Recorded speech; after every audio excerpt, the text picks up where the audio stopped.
তাই কেনে বাথরুমের মধ্যে নিয়ে যায় গোসল টোসল করায় নিয়ে তাই গিয়ে প্যাড পাল্টাইতো আর ওই সাইডের ওই কাটা ড্রেসিং করতো বাথরুমের মধ্যে একবারে ওর মধ্যে সব কিছু কমপ্লিট করে তাই গিয়ে বাইরে নিয়ে আসতো।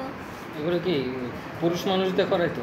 জি ওই হাসপাতালের ওই যে ওই ম্যানেজার মাসুদ রানা ওই করতো, তাছাড়া আর কেউ করতো না।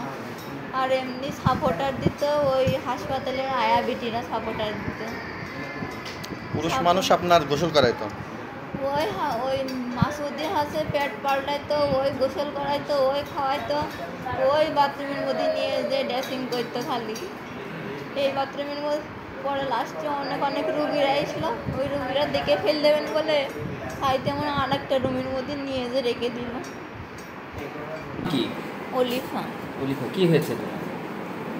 আমার হচ্ছে যে মানে ওই সিদ্দিক যখন হচ্ছে আমি সদরে ভর্তি ছিলাম, আমার ননদরা আছে যে আমার মায়ের সাথে খারাপ ব্যবহার করে আমার মার এখান থেকে খেদাই দিলি। তারপরে যে আমি চলে গেলাম গিয়ে হচ্ছে যে আমার স্বামীর বাড়ি চলে গেলি। তারপরে আবার কয়দিন বাচ্চা মানে পেটের ভিতরে কিরম দম ধরেছিল, আমি মনে করছি মানে কোনো সমস্যা হইলো।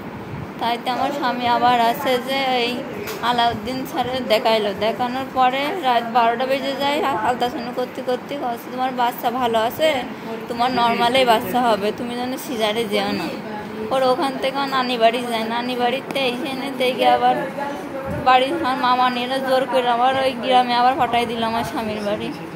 পাঠাই দেওয়ার পরে থেকে আবার সদরে ভর্তি হইলাম। সদরেতে একবার আমার ভাইগের বাসায় ছিলাম, ভাইগের বাসায় কয়দিন থেকে আমার মিথ্যে কথা হয়ে আমি কছে তোমার ভাইগের কথা যদি তুমি শোনো তাহলে আমি 1 টাকাও দিতে পারবো না, তোমার ভাইরা টাকা খরচ করবে, আমি মনির দেখতেও যাবো না। পর আমি তখন ভাবছি আমার এরকম অবস্থা আমি কি করব এখন, টাকা পয়সা তো ওর কাছে রয়েছে, আমার মায়ের কাছে কোনো টাকা পয়সা ছিল না।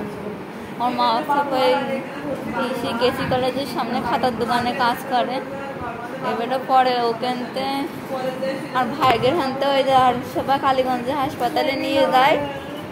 আমি মনে করছি হসপিটালে ভর্তি করে ওখানে দারুস সেবা কোথায় এটা? কালীগঞ্জ? হ্যাঁ, ওই হাসপাতালের আগে 2টা মেয়ের ওই অবস্থা করেছে, ওই মেয়ে 2টো ব্লাড ভেঙে মরে গিয়েছে। কিন্তু আমার মারা আমার বাইরে বের করতে চাইলো, কিন্তু ওরা বাইরে বের করতে দিইনি, ঘরের ভিতরে আটকায় রাখিল। আমার মা আগের আটকায় রাখিল। এবার কারা আটকায় রেখেছিল? কারা? ওই হাসপাতালের যে ম্যানেজার মাসুদ রানা ও আটকে রেখে আমার মাকে ফোন টোন কেড়ে নিল।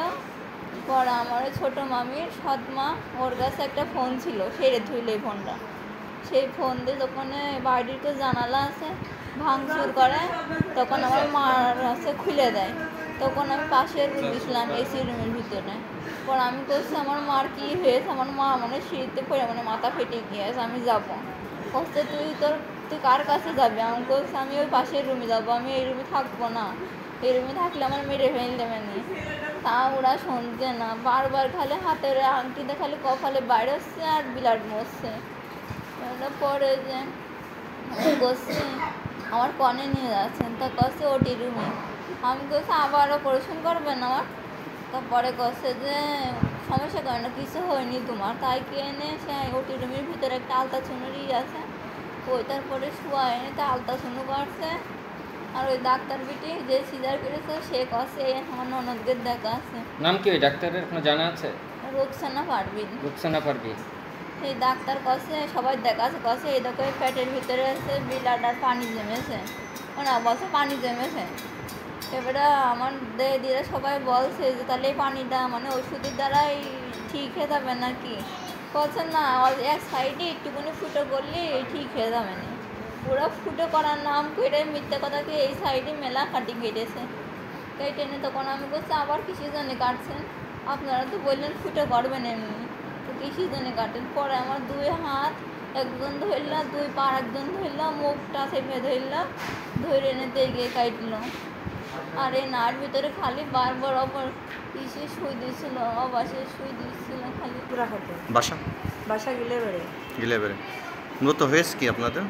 আমাদের মেয়ে জামাই হিসেবে জোর করে নিয়ে গিয়েছিল, নিয়ে যেয়ে সিজার করেছে।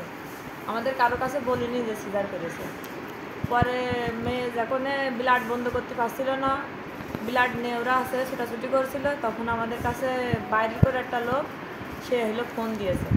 দেওয়ার পরেতে আমরা বলছি যে কী হয়েছে, পরে বলছে অলিভার অবস্থা খুব খারাপ, আপনারা যেখানেই হোক যে হাসপাতালে ভর্তি করেছে আপনারা একটু চেষ্টা করে খুঁজে বের করেন।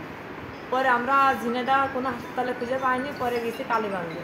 কালীগঞ্জের সমস্ত হাসপাতাল খুঁজে খুঁজে পরে কোনো ঠিকানা পায়নি। তখন ওই যে আমার ছোট ভাই শাশুড়ি সে আবার মিথ্যা কথাকে জামাইয়ের কাছে ফোন দিয়েতে বলেছে যে এলাকে অলিভার বলে মনে হয়েছে, তা কোথায় হয়েছে আমাদের একটু বল, আমরা একটু দেখে যাবো।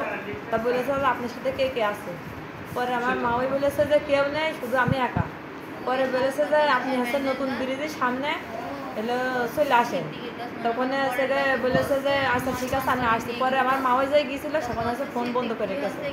পরে টবাজারের ভিতর থেকে শুনেছে যে আমার মা ওই শুনেছে যে আমি আর আমার মা যে এখানে একটা মেয়ে হসপিটালে ভর্তি হয়েছে, তা খুব বলে খারাপ অবস্থা, কোথায় গিয়েছে একটু বলতে পারেন।